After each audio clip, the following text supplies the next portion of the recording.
One specific feature found on the new all-wheel drive mowers from Husqvarna that many Automower owners really pushed for is the ability to do software updates without having to go to the dealer and have them use the Autocheck 3 program to do these software updates.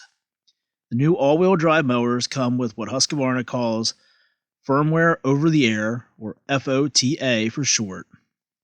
This process is done through the Automower Connect app. You will get a notification saying there is a firmware update available, as you see in our picture here.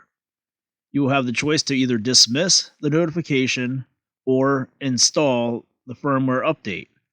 To install it, simply tap on Install and follow the prompts. The first thing you will be prompted to do is to park the Automower in a charging station.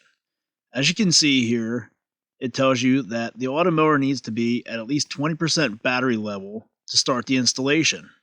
A little side note here, that is more than they require on all the other mowers that get their software updates via the Autocheck 3 program.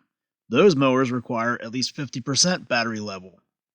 Once the mower is parked, you can see here that it tells you that when the installation of the firmware starts, the lights on the mower will start blinking with a white glow. It also tells you that the mower will be disconnected from the app during the installation process, and it will automatically reconnect on its own within about 5 minutes after the update is completed. So with the mower in the charging station, simply tap the Install button to start the firmware update. This is the screen you will see on your app once the update begins. You can see here it says pulsating white light indicates that the installation is ongoing. You will see this white light pulsating on your app as you see in the picture here, and you will also see it pulsating on the mower itself. When the firmware update has completed, you will get this notification telling you that the update is complete. Then all you do is simply tap the Done button, and it will take you back to the dashboard for your mower, showing it's still parked in the charging station. And that, folks, is all that you have to do to be able to update your firmware on your all-wheel drive Husqvarna Automower.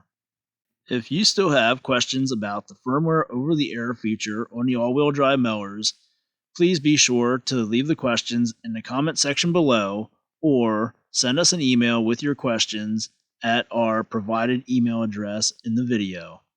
Thank you for taking the time to watch our video. We encourage you to subscribe to our channel so you do not miss out on any of our upcoming Automower videos.